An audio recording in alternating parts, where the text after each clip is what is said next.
All right, I want to welcome everybody to the Platform Builders. Exciting night tonight. We represent a tribe of leaders, coaches, speakers, and authors who are like-minded in that we share a common goal, and that's to maximize the platform we've all been given and adding value to others. So it's Sunday. It's November 4th. I can't believe how quick the year is going by.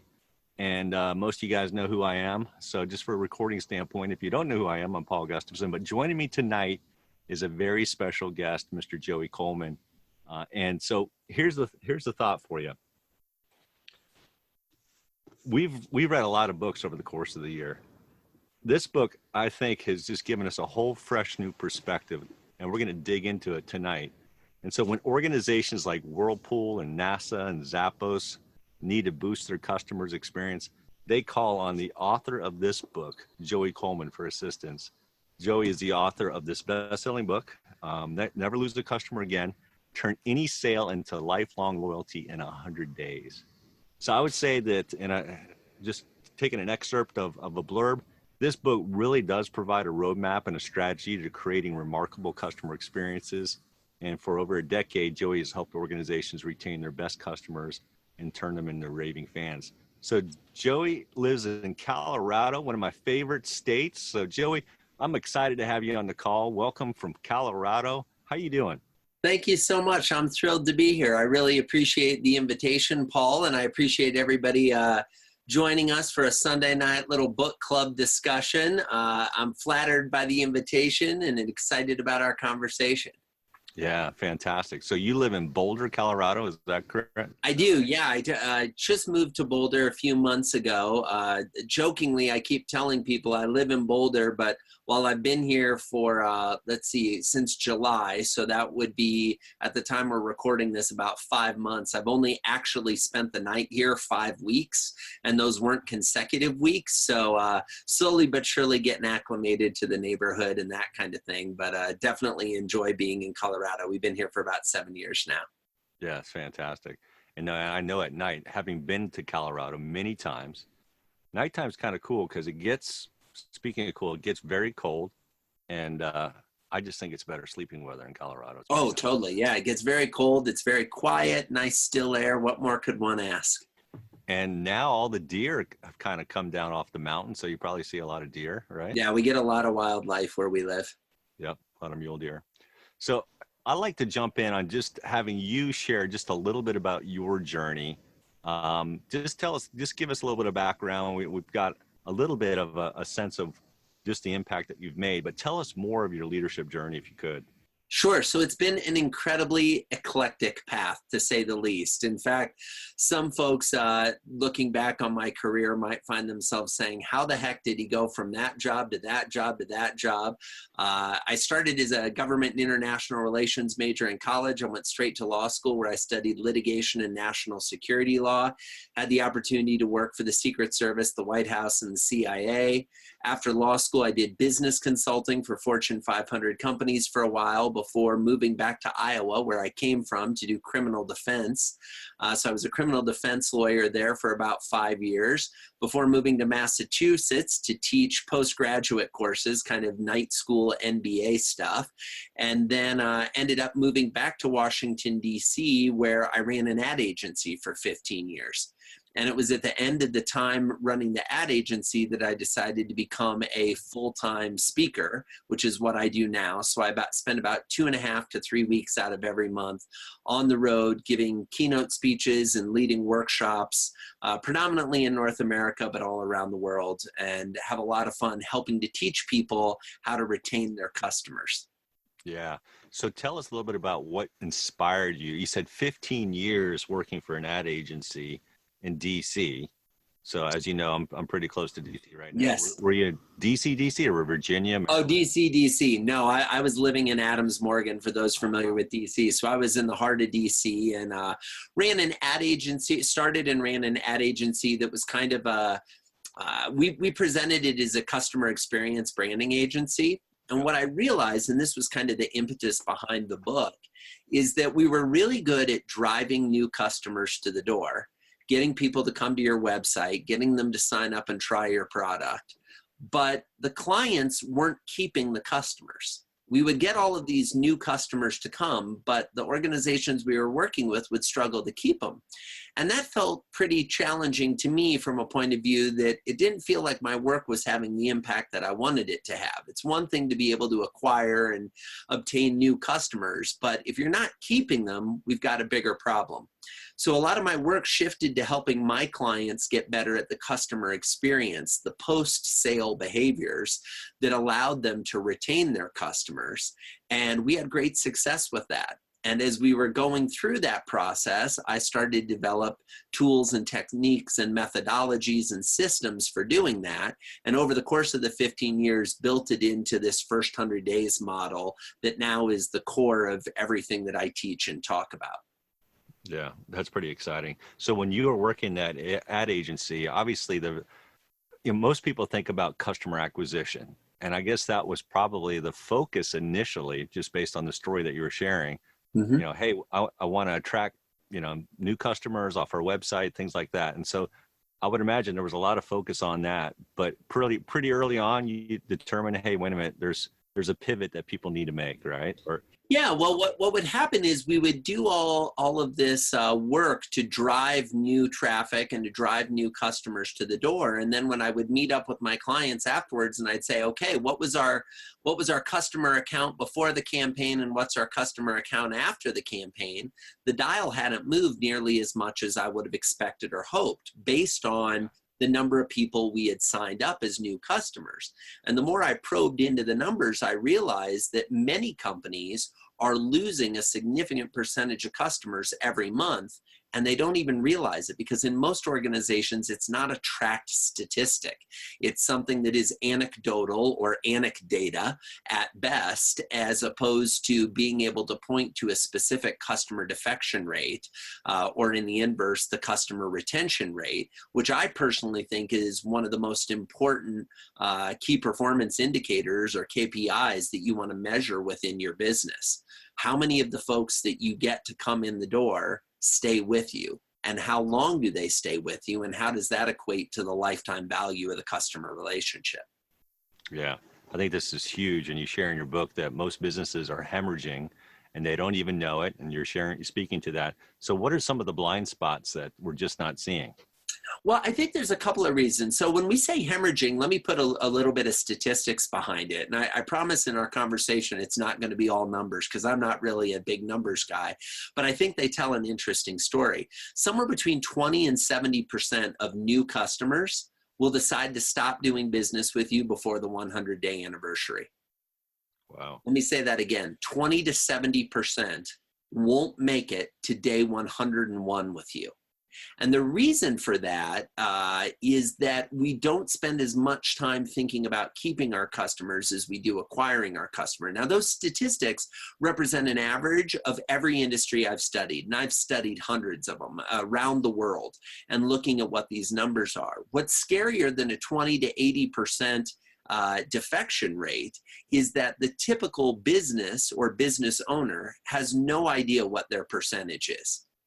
So when they actually pop the hood and they start to look at how many of their customers are leaving, they realize that there's been this gaping hole in the side of their business where customers have been running out, where they never fully recoup the acquisition cost. It puts a huge stress on the employees, and the overall growth rate ends up being stymied by the fact that we're actually not building any momentum or stability or foundation for the business going forward.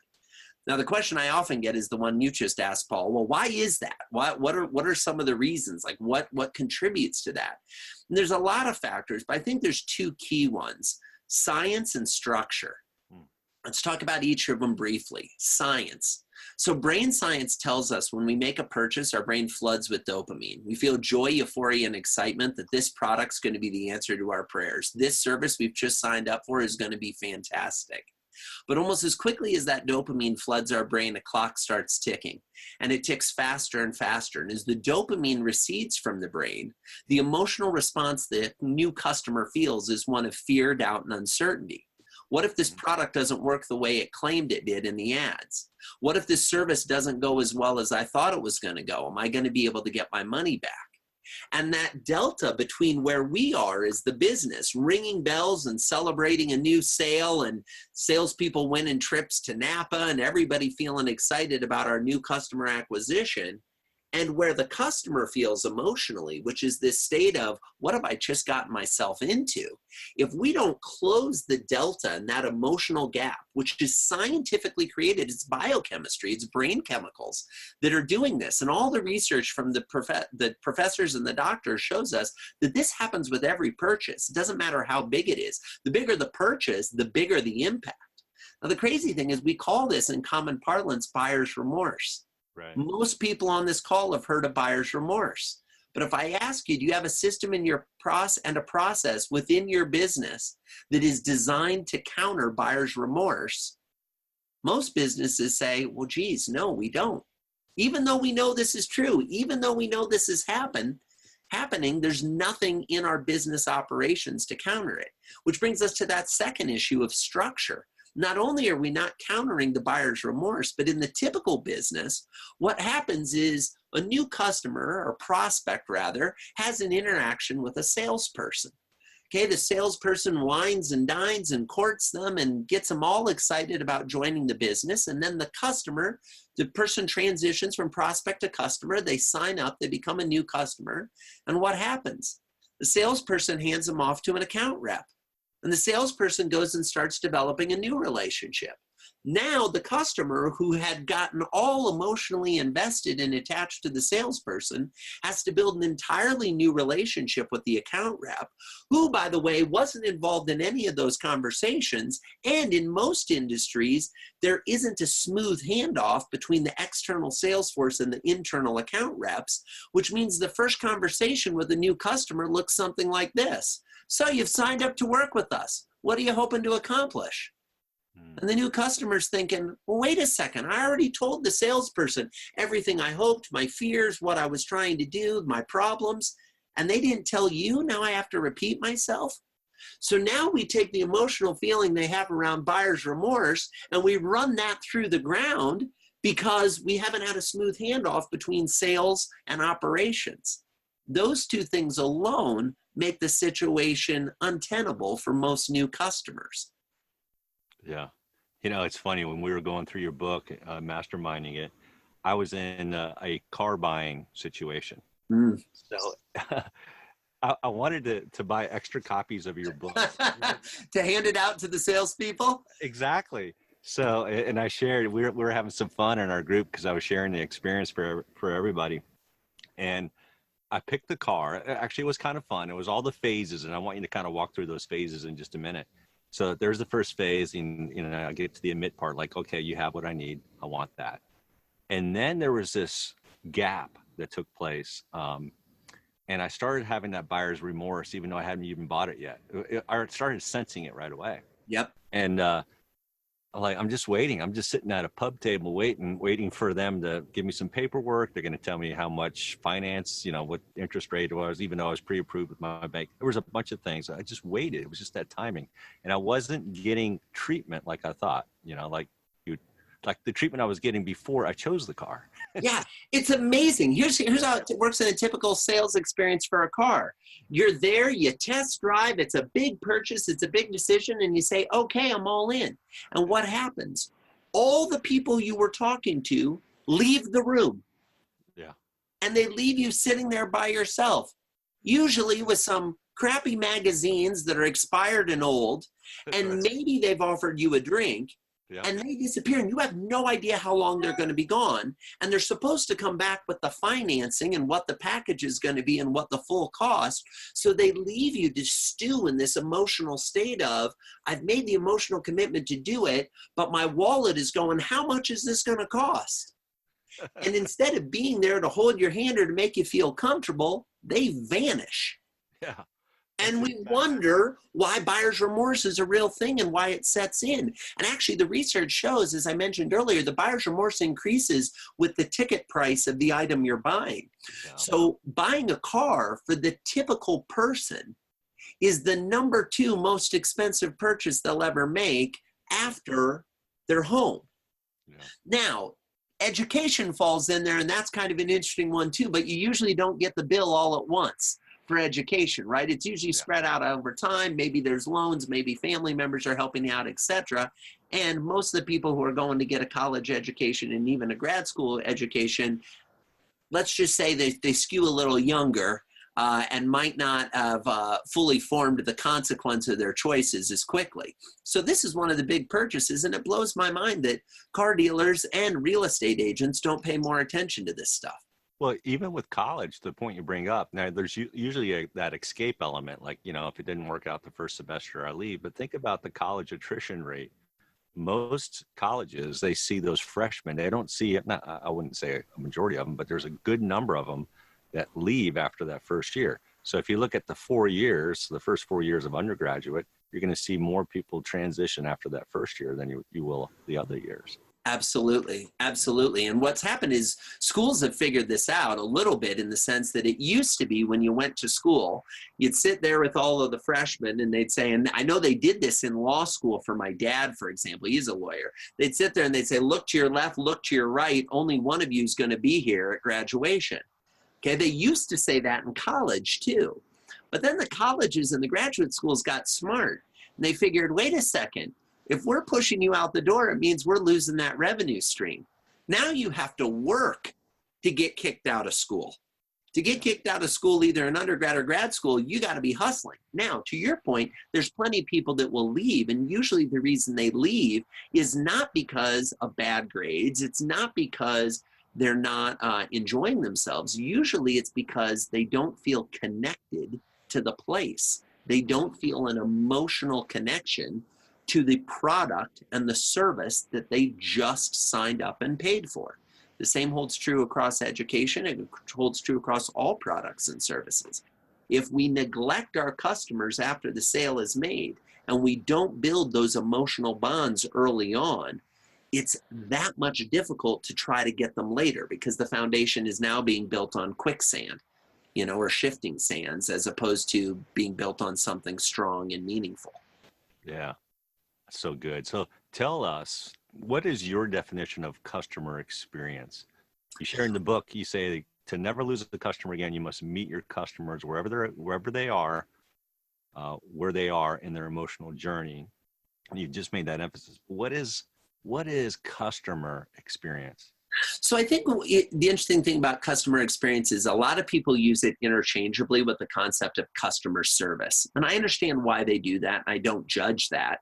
I see them as two very different things. To me, customer service is a reactive behavior. It's what we do as an organization, how we treat our customers when something goes wrong or when they have a problem. That's customer service. Customer experience is a more proactive behavior. Yeah. It's the gestalt, or the overall emotional feeling that our customers have based on all the touch points, all the many interactions that they have with us. And it's paying attention to how those interactions create kind of a roller coaster of emotional experiences throughout the relationship. So to me, customer experience is a much bigger umbrella under which customer service falls. And customer experience covers every type of interaction that a customer would ever have with your business. From an in-person meeting, to the way your invoices are designed, to how quickly they can get somebody from your company on the phone, all the little things that contribute to their overall feeling and beliefs around your organization or company. Yeah. And earlier, you were talking about a little bit about the neurotransmitters kind of firing. So walk us through those 8 phases. Tell us a little bit, you know, and I know we don't have a whole lot of time. You could probably spend a lot of time on each of these phases. But sure. Briefly kind of walk through those phases. Maybe tell us a little bit about what's going through the mind of the customer through each of those phases. Sure. So with your permission, what I'll do, Paul, is I'll describe each of the 8 phases. And after describing each one, I will give you kind of the emotional state that the typical customer's in. Now, for folks listening to the recording or present with us here live, It shifts slightly, the emotional feelings, depending on your business and what you're offering. But as a general rule, I'll make some generalized comments. And then when we get to kind of a Q&A period at the end, if there are specific businesses that we want to talk about, I'm happy to do that. So phase one is the assess phase. This is where a prospect is deciding whether or not they want to do business with you. In common parlance, we call this marketing and sales.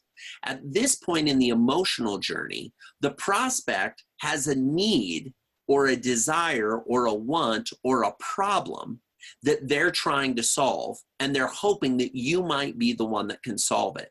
So they're coming often from a place of desire and or pain, sometimes both, and they're seeing you as the solution or the relief. We then come to phase two, admit. This is where the prospect admits that their problem or their need can be solved by you and sign on the dotted line or hand over their hard-earned cash. Now, at this point in the emotional journey, they transition from being a prospect to a customer, and they're officially bought in. This is when that dopamine hits that we talked about earlier. They feel like, aha, I found the answer to my problems. I found the solution. And the dopamine floods their brain, and they're feeling excited. They're feeling a sense of possibility and potentiality for the relationship to come. Now, almost as quickly as that dopamine hits their brain, it starts to recede, which takes us into phase three, affirm. In the affirm stage, the customer slips into that buyer's remorse we talked about. They begin to doubt the decision that they just made.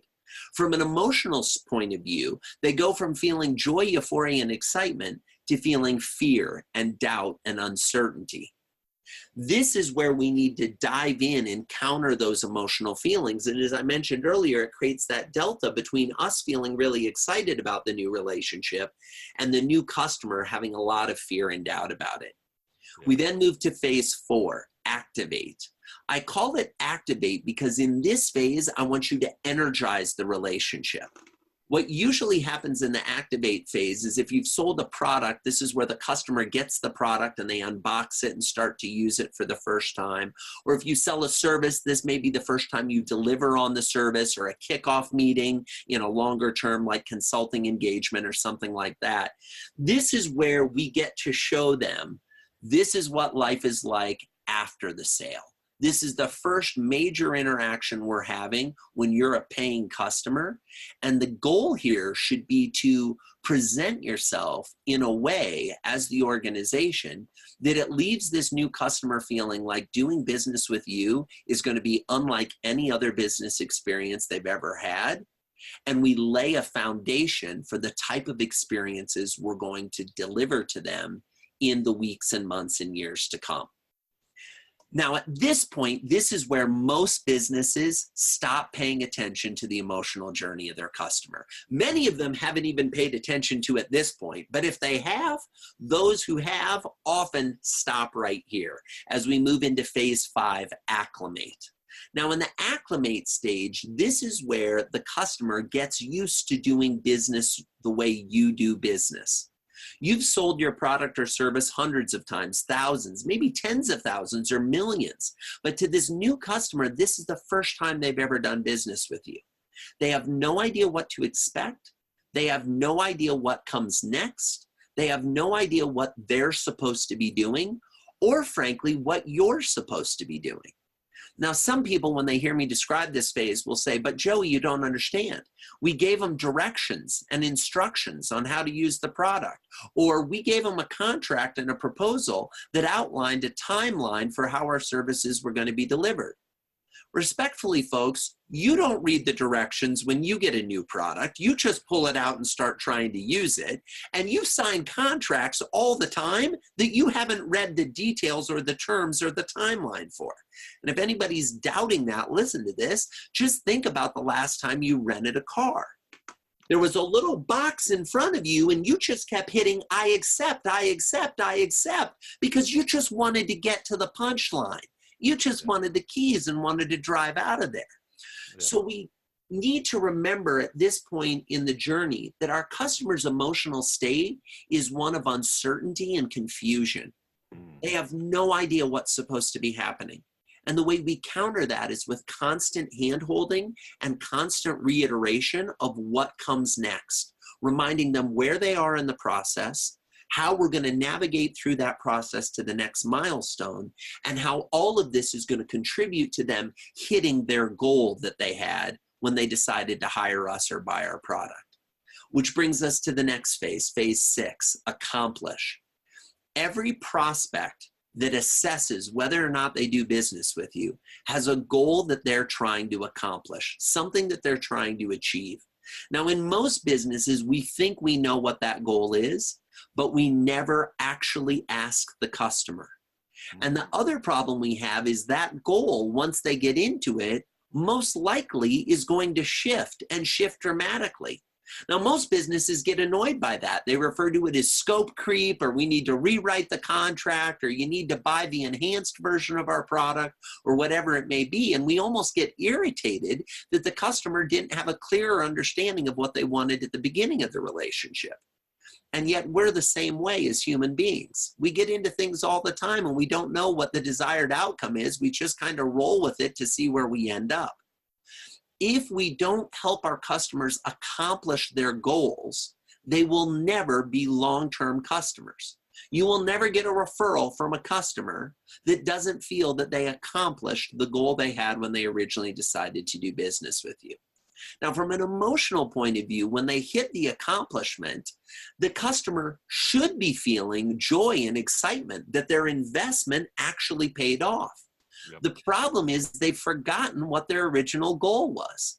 So usually it's a blasé feeling where maybe they clock it or notice it, or maybe the business comes back and says, oh, remember your goal was to lose 10 pounds. And look, you've lost 10 pounds. But by now the customer wants to lose 20 pounds.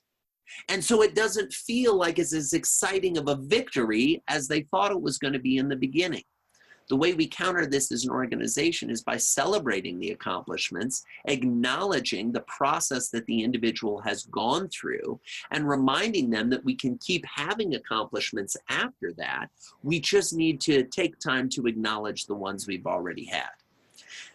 If we help the customer accomplish their goal, and only if we do that, they transition to phase 7, the adopt phase. This is when the customer becomes loyal to you and only you. They're not going to shop anywhere else. They're not going to try to get you to compete on price against anyone else. They are loyal. They are committed. You have earned their trust. You've earned their respect. You've earned their share of wallet for future purchases. Now, the emotional state they have is one of confidence now, of belief, of faith in your product and services. The problem most businesses have is that they don't fully acknowledge what a big deal this is. We all have loyal customers that we don't thank for their loyalty nearly as much as we should. We have folks that continue to buy for us that we take for granted. What we need to do is, in that adopt phase, be reminding the customers that the love and the respect is mutual, and remind them that we're as committed to them and their future and their success as they are to our business or our brand. And then and only then do we reach phase 8, the advocate phase. The advocate phase is when this loyal fan becomes a raving fan, a referral source, bringing you all sorts of new business from their friends, their colleagues, their family members. Now, emotionally, when somebody gets to the advocate stage, they feel like they know a secret. They have found something that's amazing and they want to tell everyone that they know. The main problem we have here from a business point of view is twofold. Number one, when customers do reach this stage, we don't do enough to actually acknowledge their referrals. At best, they get an email or a text-based thank you message, as opposed to something that is commensurate with the volume and the level of new business introduction that they've made. Number two, we have a tendency as businesses to try to jump to the advocate stage way too early in the relationship. We start asking for referrals before they've accomplished their goals. We ask for referrals before they've signed in and earned that trust and adopted our relationship, which is why most businesses' referral programs don't work worth a darn, because we're asking way too early, and we're not asking at a point of an emotional peak. We're actually asking in a trough or a downfall of emotion, and then being frustrated when we don't get new referrals. So in a short version, hopefully, that's an overview of the 8 phases with both what's happening to the customer, the emotional journey they're feeling, and where we're at as a business and what we need to be doing to kind of respond to the emotional state they're in. Now, this is fantastic. So I've got a few questions on each of those. Please. I'm probably not going to be able to hit every one, but let's tie the admit phase and the accomplishment phase, right? So when they assess, perhaps you're providing a product or a service, and they assess what you have, and they admit, hey, look, you've got what I've got, what I need. It's at that point where you have some understanding of what their need is, what their want is. But I think you hit the nail on the head. Typically, that customer is going to change their goal a little bit, or perhaps they never really revealed what their end goal was. So what can we do early on to identify those goals and to be able to revisit that? All right, because that's a measuring stick, right? Absolutely. Absolutely. No, and it's a great observation, Paul, and you're spot on. I think there's 2 things worth noting here. Number one is the fact that most businesses presume they have an idea of what the goal is instead of actually asking the customer. Well, you bought our sponge. Clearly you have things to wipe up. That's your goal, right? Well, maybe, but maybe not. Let me give you a different example. You bought our squeegee. Clearly you want to clean some windows. Well, I could be using the squeegee to wipe down the tiles in my shower, not a window. So we presume because of the products or the service we're selling, we have an understanding of what they actually want, but we never ask them. So step number 1 is to actually ask them. Step number 2 is to have a clear understanding of the difference between a stated goal and an unstated goal. The stated goal is what the customer is going to tell you that they want. Yeah. The unstated goal is what they really want, but they're never going to tell you. Let's take it to a B2B setting. The stated goal is we need a new software to implement to manage our records and to manage our internal documents. The unstated goal is I'm making a multi-million-dollar decision to go with your software. It better be right, and I'm expecting this implementation to go smoothly so I can get promoted. Now, that's 2 very different things. Yeah. And if it's our business, we come into it, we're like, oh, this implementation is going to be great. We're going to get all your records together. And it takes 6 months longer than there was a plan. Well, now that individual who bought it is off their internal timeline that they might never have told you about. Now they miss the opportunity to be considered for the promotion because the project wasn't done before their annual review. And now guess what? Even if the project was beautiful, they're not excited about the relationship with you because they feel you failed to deliver on what their goal was. So what we need to do is throughout the journey be checking in on what are the stated goals, but also doing our best to anticipate what the unstated goals are. And at times, once the relationship is established, actually ask about the unstated goal and lead into that conversation. What this reminds me of something, and it didn't strike me until just now. Obviously, we went through this book, had some great discussions. But I went through physical therapy a few years back, and I remember through each of the stages, my physical therapist, first thing he did was, hey, what are your goals? What do you want to do? Do you want to get back out on the soccer field, right? So I was fairly young at that point, and I was still playing the game fairly competitive. I said, yeah, I want to get back out there. Here's my goals. He laid them out. He wanted to be sure. And then every single time that we met, in some way, he went back to those goals. Now, we were doing different things. There was different phases. I'm looking at the phases. I'm like, wow, okay, I went through all of that. And he continually used that as a measuring stick to say, okay, remember what your goal is. He had to remind me of what my goal was. We all need to be reminded. Folks, let me be really clear. This isn't me saying I'm immune to this stuff myself. I buy products and services all the time that once I get them, I sometimes even forget what the goal was, or I don't actually use them. That's a huge thing. And if you don't doubt that that's a big problem in your business, how many of you, if I were to go to your closet, could I find clothes that still have the tags on them? Or an article of clothing that you bought and you wore once and you haven't worn it since, but it's still there, right? This is the human condition. This is what we deal with.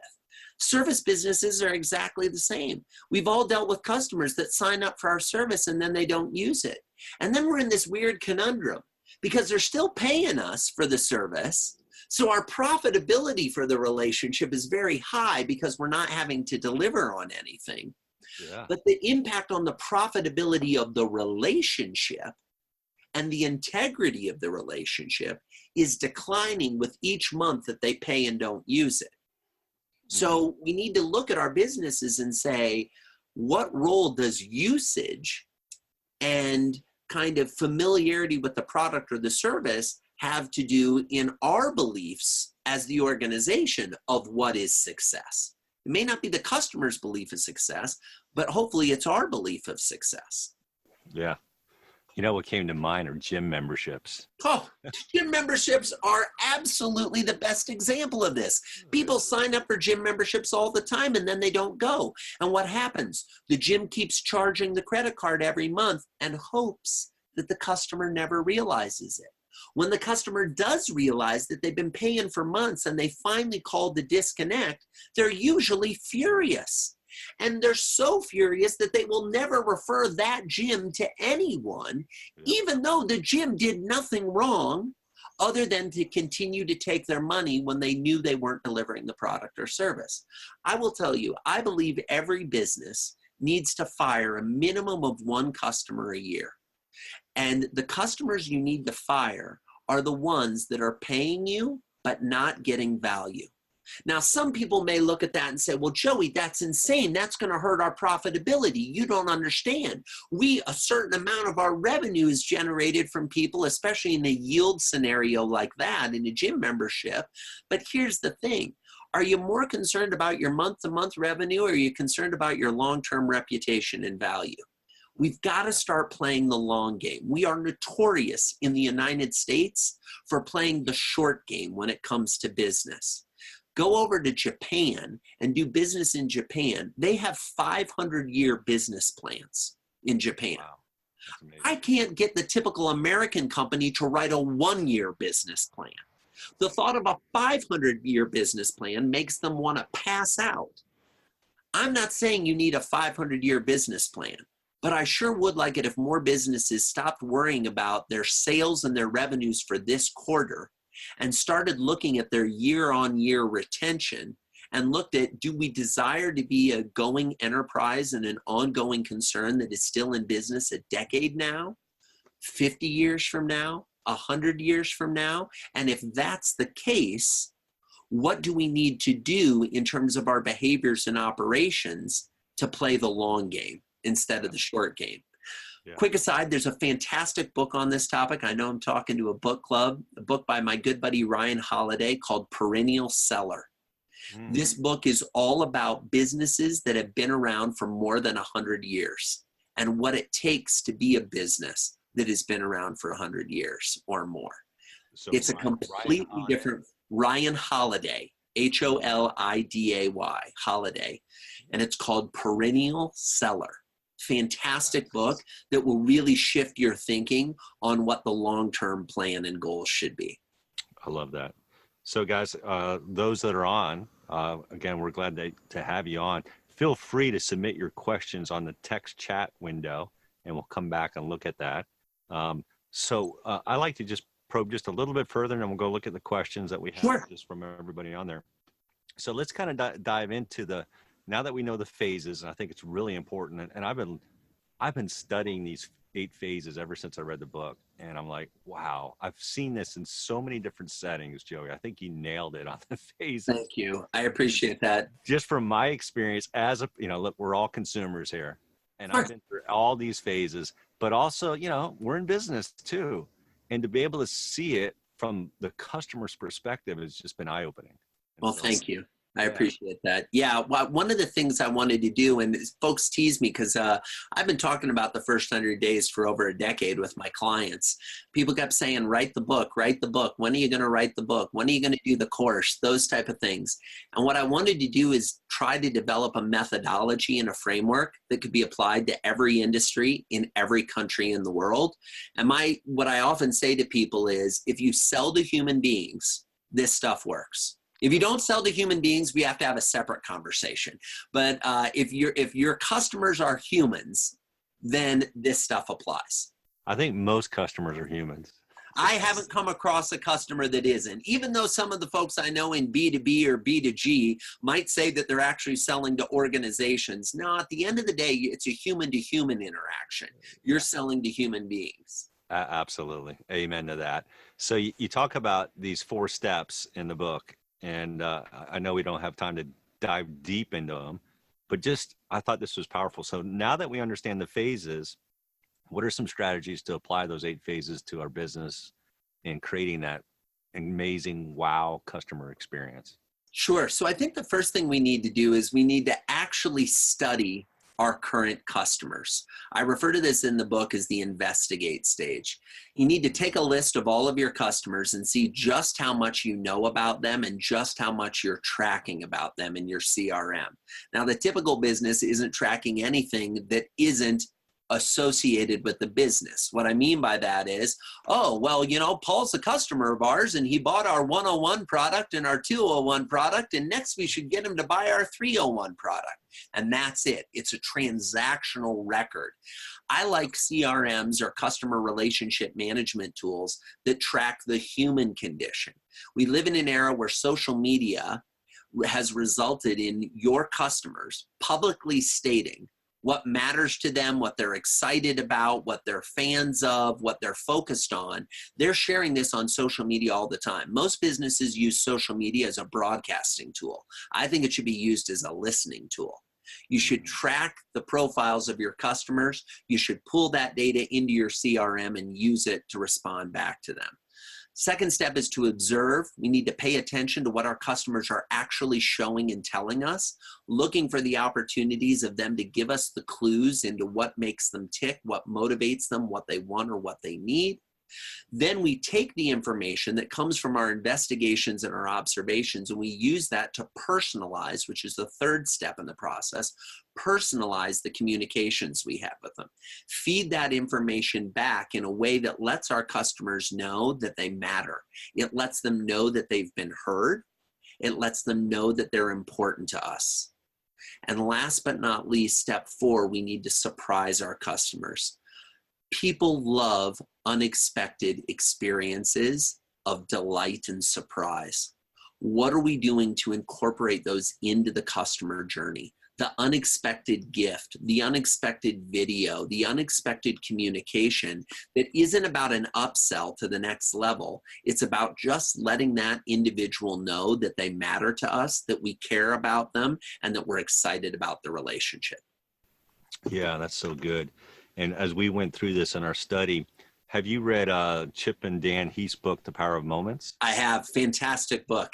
Yeah. And those 4 things that you talked about, there's opportunities there to connect with those kind of defining moments, right? Moments of insight, moments of elevation, moments of pride, where you're trying to acknowledge, affirm them as a customer. Absolutely. And moments of connection. So absolutely. And that surprise part, I guess in most examples, they might investigate, they might observe, and they're looking for patterns, which I think is really good. But we may stop, right? Yeah, well, and most businesses that do that are looking for patterns, to be completely blunt, and this is a sweeping stereotype, but it's what I see the most. Yeah. They're looking for patterns to identify opportunities for upsells. Exactly. They're not looking for patterns to identify opportunities for connection. There's a big difference. I was involved in a conversation with the other day, and I advised a potential new client. They were asking how we might work together, and I said, well, I think you should do this. They said, yeah, but to what end? That doesn't produce more revenue.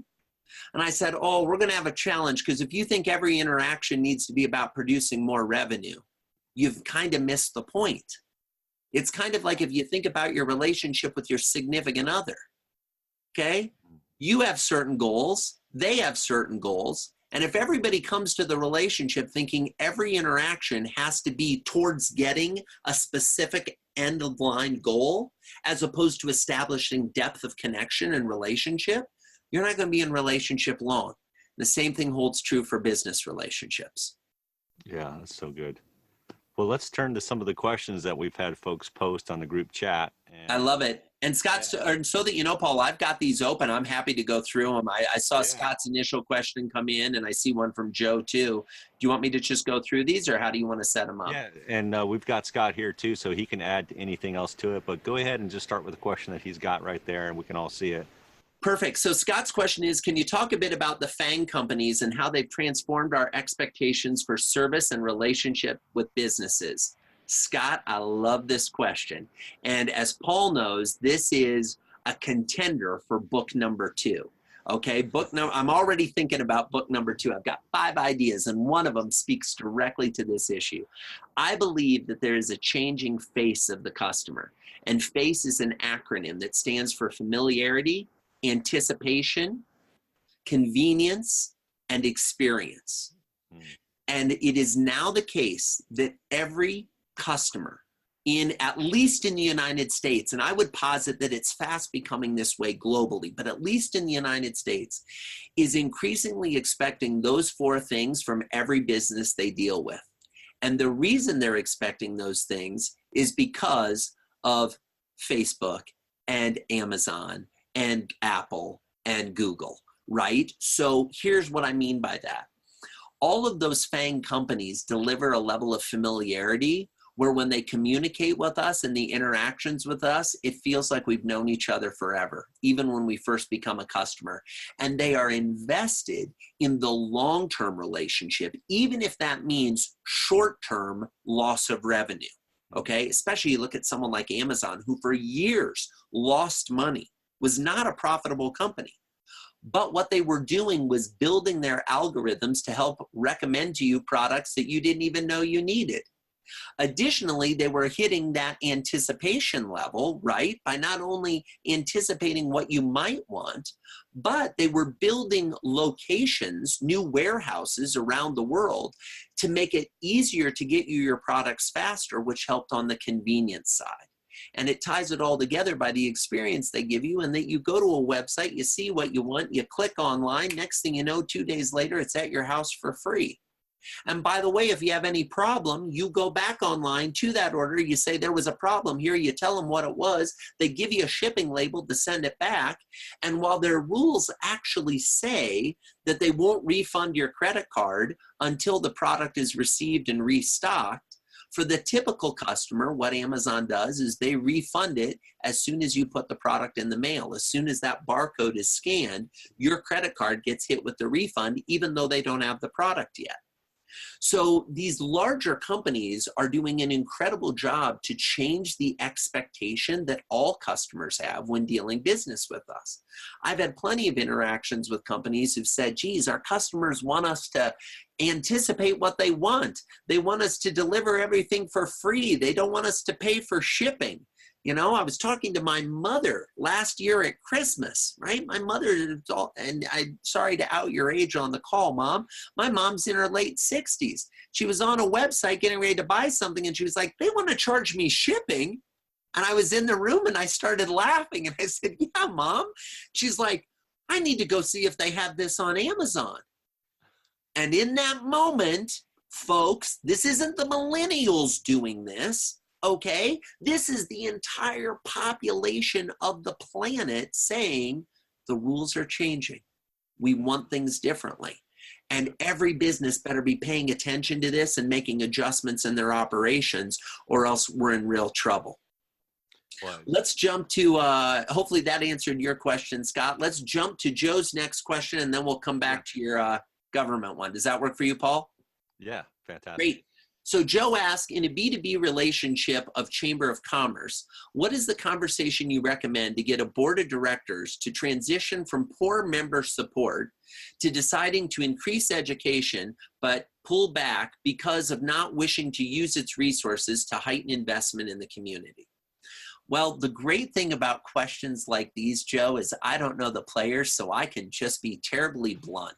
It sounds like you have the wrong board, period. I would say, guys and gals, if you're not with the program, it's time for new people to be in charge. Now, let's talk about the practical realities of a board that you can't just oust all at once, okay? Because I understand that there's reality there. I think at the end of the day, what we need to recognize is we have presumptions about what members want and about what member support looks like that are often founded based on our own thoughts and feelings without actually communicating with them. I'm not entirely sure that the members of the chamber want increased education. They might, but have we asked them? And have we asked them what kind of education? And in what setting and in what context? Because right now we live in a world where education is increasingly racing towards a cost of zero. Now, to be clear, university and college isn't racing towards a cost of zero, but access to information and education is. The number of courses you can take online from places like MIT for free, the amount of books that are being written that you can access in your library for free, the amount of YouTube videos that will teach you anything and everything you want to know in exchange for you clicking a button that has the play symbol on it is staggering.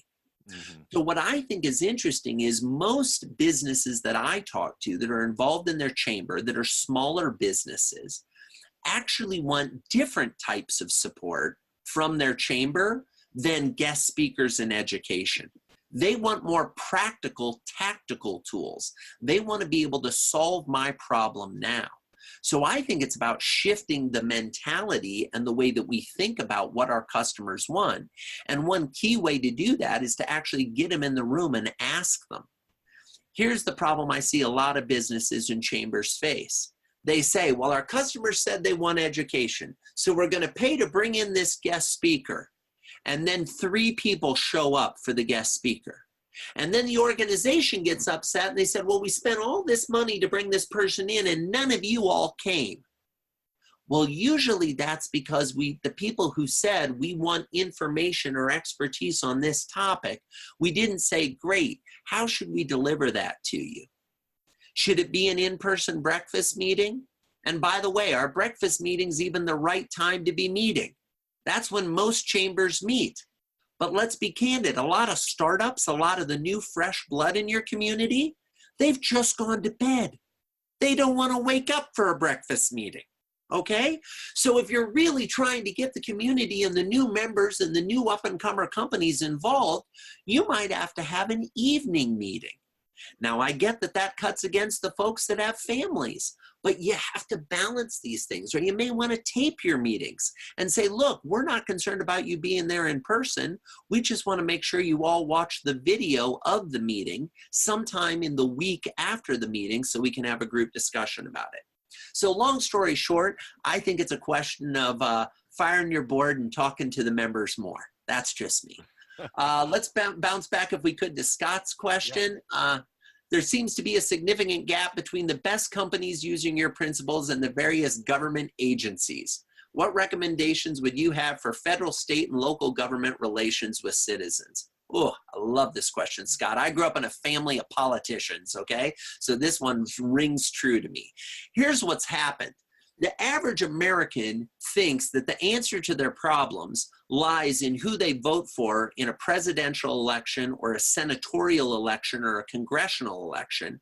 And then they pay absolutely no damn attention to who's running for city council or who's running for local assessor or mayor. They don't participate in those elections nearly as much as they do the federal elections, when the reality is those individuals impact your life exponentially more than anyone ever will at the federal level. Now, that's not me saying that federal government is bad. It's me saying that we've abdicated our responsibility to teach civics to our citizens in a way that they actually understand how government is structured and work. Now, if I were on the federal or the state or the local government side and I was trying to connect with my citizens more, I would go where my citizens are. Here's what I mean by that. All too often, a government thinks, well, here's what we'll do. We'll just have a town hall meeting, and we'll get everybody to come out to the meeting and air their grievances. And from that, we'll figure out what the people want to do. The problem is the number of people that will actually participate in that type of gathering is infinitesimally small and is not actually an accurate sample set of the constituent base. I think more governments need to be looking at ways to let their constituents use technologies that they already have and are familiar with to communicate with their leaders. For example, there's a number of jurisdictions around the country who have set up a cell phone number where if there's a pothole in the community, you text in where the pothole is and they'll come fill it. They've crowdsourced the problem and the solution. And what the research has shown is in those communities, they will rank their local government leaders as being on a higher satisfaction level because there's a direct response to, there's a pothole outside my house, boom, within 2 weeks, that pothole's been filled. They actually get to see what their government's doing. Here's the other problem, I think. Most citizens don't realize just how much their government does for them. Now, I'll admit, I'm somebody who grew up, I've worked for the government at the federal level. I've also done stuff at the state and local level. I have family members that have worked in those positions.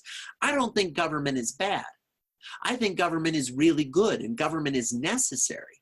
The problem is the average citizen is disconnected from what the government is actually doing for them and needs to be reminded in the same way that the average customer needs to be reminded of where they are in the journey, needs to be reminded of what comes next, needs to be reminded of all the things that are going on behind the scenes that are designed to work for you. But if I don't show you what I'm doing, I can't be upset when you're frustrated with my performance. Last thing I'll say on this point, there's an age-old saying that says, no one wants to see how the sausage is made. What's fascinating is that the research has totally debunked that saying. Some fantastic research out of Stanford was done around websites where people go on to buy airplane tickets.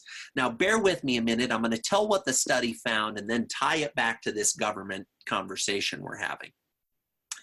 What they found is that when a person entered in the city they were in and the city they wanted to go to, and they hit search, there were two options that the study did. Option number one, they presented all the results.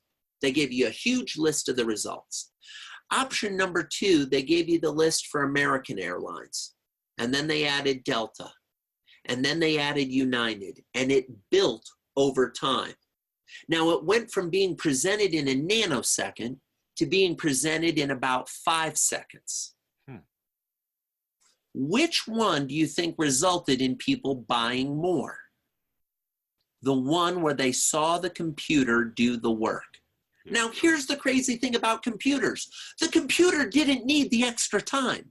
The computer slowed itself down to show you a staggered approach. They actually had to slow the speed of presentation. The algorithm figured out the answer the same speed in both studies. But as human beings, we want to see the work being done. We don't like it when something just appears. Here's the challenge with most new young governments. Newly elected young government officials want to get things done. They're excited, they're motivated, and they jump in and they start delivering on some of their promises very quickly. The problem is their constituents don't see the work. So I think there's an opportunity for governments to be more transparent as to what went on behind the scenes to result in this accomplishment, instead of just throwing the accomplishment out there and saying, now praise me, now re-elect me, now vote for me. Well, yeah, you got it done, but was it easy or hard? Because I'm going to be more impressed if you had to work at it than if you just snapped your fingers and did it. Because if you just snapped your fingers and did it, I don't actually trust that it's done. Because why didn't the person before you snap their fingers and do it? So not that I have any strong opinions on government or anything, Scott, but that's how I think this stuff has parallels, and it applies to our businesses too, right? For those of you saying, oh, well, thanks, Joey, for the diatribe on government, but I run a business. I'm not an elected official. Same applies to your business. Show your customers you're working for them. Tell them what you're doing, retell them, show them the stuff, let them get some insight into it, and they will value what you're actually producing and doing for them that much more. Yeah, and if I could just speak to that, first of all, phase 5, Acclimate, that's exactly what you're talking about. 100%. Yeah, so the customer can get a sense of what you're doing. You know, for example, we do a lot of software development. When we open up some of our, like our daily, or what we call sprint reviews, and sometimes we do a daily stand-ups where we allow the customer to kind of watch, not often, but occasionally, they're getting acclimated to what it is that we're doing, and they're seeing the progress.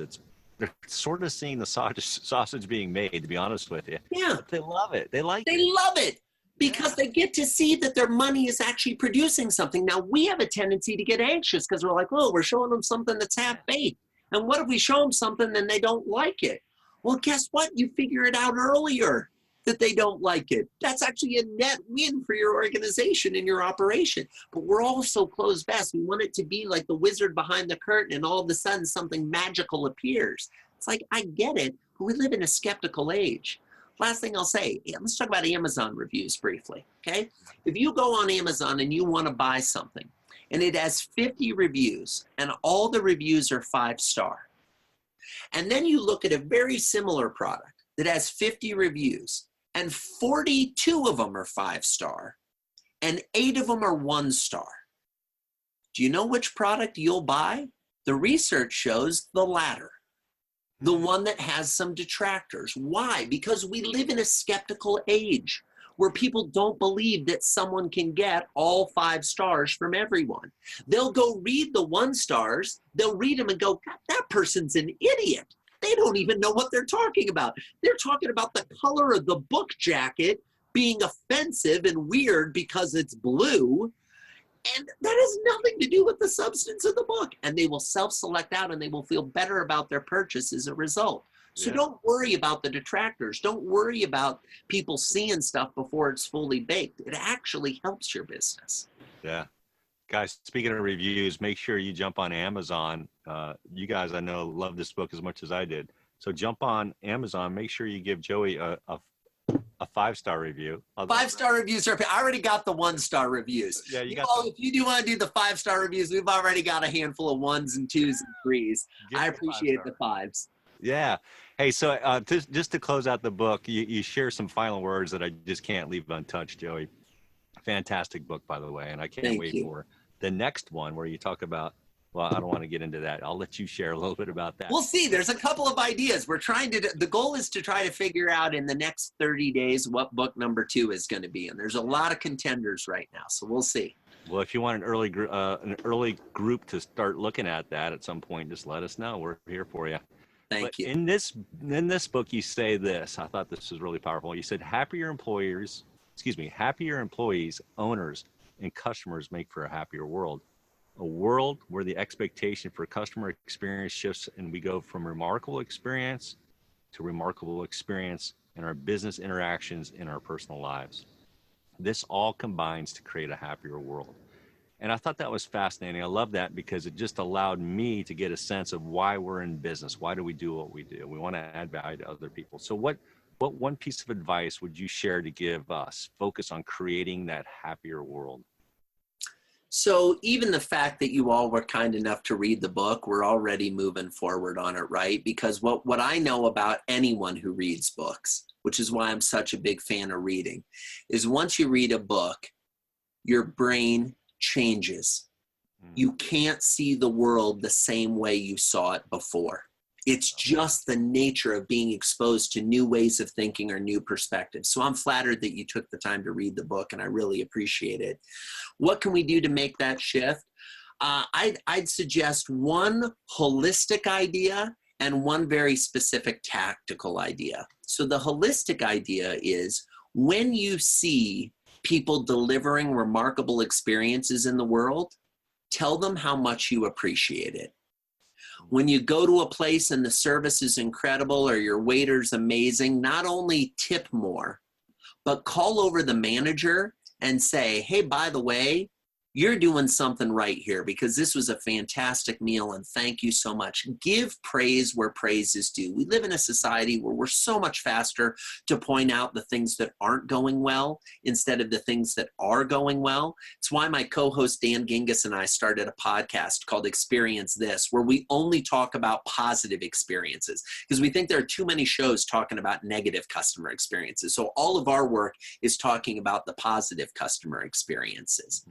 The more tactical thing I would suggest you do, even beyond that kind of holistic throughout your life, commit to writing. So we're recording this at the beginning of November 2018. Do a little experiment. For the next 4 weeks of November, for the 4 weeks of December, write one thank you note to a customer every week, thanking them for their business, thanking for trusting you for their product or their service or whatever their needs were. Doesn't need to be long, doesn't need to be, prettily written, or anything like that. Just a sincere, genuine note. We live in an age where we don't thank people enough. And the benefit of living a life of gratitude is not only that it lets those other people know how much we appreciate them, but it actually shifts the biochemistry in us. It helps to make us happier. It makes us appreciate things more. And if we start to dose our body with that energetic hit, with that chemical reaction, what happens is we actually become addicted to it and we want more of it. And addiction in general is not a bad thing if you're addicted to the right type of things. And being addicted to gratitude is a pretty fun one. So I'd encourage you to try that experiment. Oh, that's fantastic. I love that, Joey. Great advice. So as we're landing the plane, and this has just been a great call, appreciate it, but how can we add value to you and your platform? What message do you want us to share and multiply for you? Oh, I appreciate that very much, Paul. I mean, certainly you were kind enough to ask people if they want to go on and write a review on Amazon. That's huge. The thing that I would suggest, everyone on this call knows someone who got into business for the right reason and has gotten a little jaded. And that person may be you when you look in the mirror, and that's okay. I've been there too. I get it. It may be a colleague in a networking group. It may be somebody you know within your industry, or your neighbor, someone. Consider giving the book to them as a gift. Now, I know that seems a little self-serving because it sells more books, but I'm a big believer that the best gift you can give anyone is a gift that shifts their perspective. It's why I love giving books as gifts. And as we come into the gifting season and the season of gratitude in November and the season of gifting in December, I'd encourage you to consider gifts, whether it's my book or another book, that help people to think differently about their lives, help people to think differently about their businesses. Power of Moments is a great one. Perennial Seller, we talked about earlier, is a great one. I've got a bibliography at the back of the book that would choke a horse. The publisher wanted to kill me how many sources I had in the book. Go pick any one of those and give them as a gift. And I think people will appreciate it. Yeah. That was great, actually. I enjoy the notes. There are some good references there in the back of the book. But guys, there it is. Never lose a customer again. Joey Coleman, thank you so much for being on this call tonight. Appreciate it. And happy Thanksgiving to you. I know we're still early November, but thanks, my friend. It is. 'Tis the season. So appreciate you, and be well and have a great fall and winter coming up. Thank you so much. Thanks everybody for participating and for the great questions. Really appreciate it. And happy reading. I love that you've got a group that's reading books regularly. We need more of it in our planet, in our society, in our local communities. Keep on reading. I'm flattered that you read my book, and look forward to connecting again soon. Okay. Thank you, Joey. Thanks, Joey. Take care, everyone. Bye-bye. See ya.